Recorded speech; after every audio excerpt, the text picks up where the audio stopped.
So the Earth's average temperature has increased about 2 degrees Fahrenheit during the 20th century. What's the big deal? According to NASA's Global Climate Change Report, 2 degrees may sound like a small amount, but it's an unusual event in our planet's recent history. Earth's climate record, preserved in tree rings, ice cores, and coral reefs, shows that the global average temperature is stable over long periods of time. Furthermore, small changes in temperature correspond to enormous changes in the environment. For example, at the end of the last ice age, when the northeast United States was covered by more than 3,000 feet of ice, average temperatures were only 5 to 9 degrees cooler than today. Effects that scientists had predicted in the past would result from global climate change are now occurring. Loss of sea ice, accelerated sea level rise, and longer, more intense heat waves. Hi, my name is Darius. I'm a senior investment advisor with Noor Private Wealth. If you are new to my channel, we focus on helping clients build wealth in the most tax efficient way possible. And in today's video, we will look at the climate change as an investment opportunity. So let's jump right in.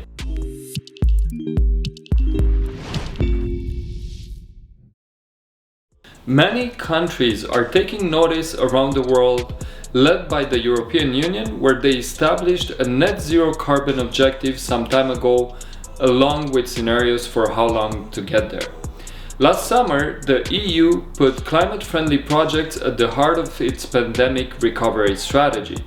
EU leaders also agreed to increase the short-term goal to cut emissions by 55% by 2030, up from 40%.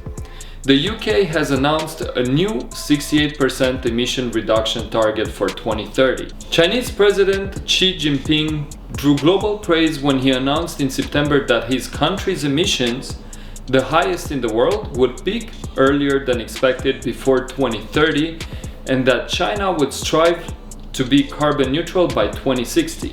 So how does that affect your investments? Well, if you don't incorporate this into your long-term investment strategy, you might be not only missing out on potential returns, but also sustaining long-term losses. Why?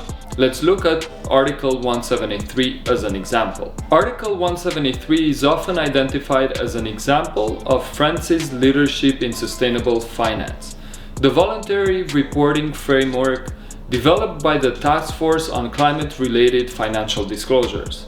A mouthful, right? Well, the article asks investors to report on how they account for environmental, social, and corporate governance criteria, with specific mention of climate in their investment policies.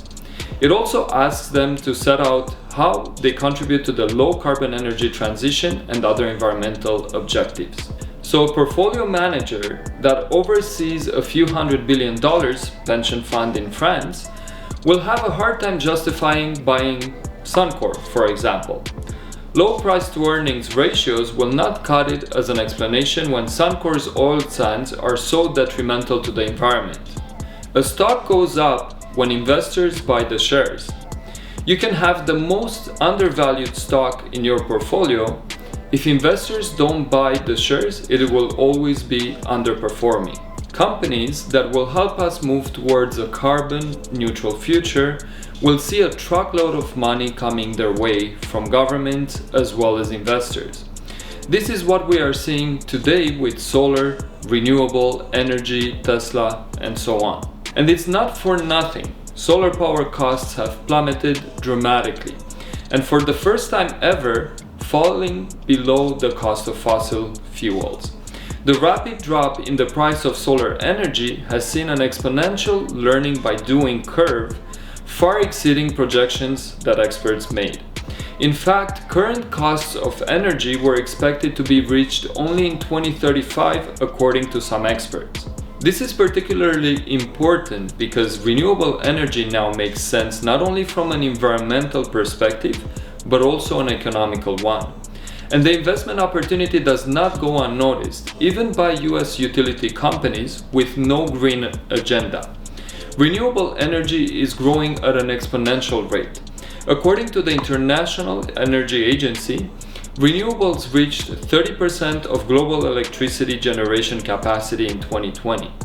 They are not doing it for the environment, they are doing it because it's cheap and profitable. In fact, the International Energy Agency sees renewable energy overtaking coal to become the largest source of electricity generation worldwide by 2025, supplying 1/3 of the world's power.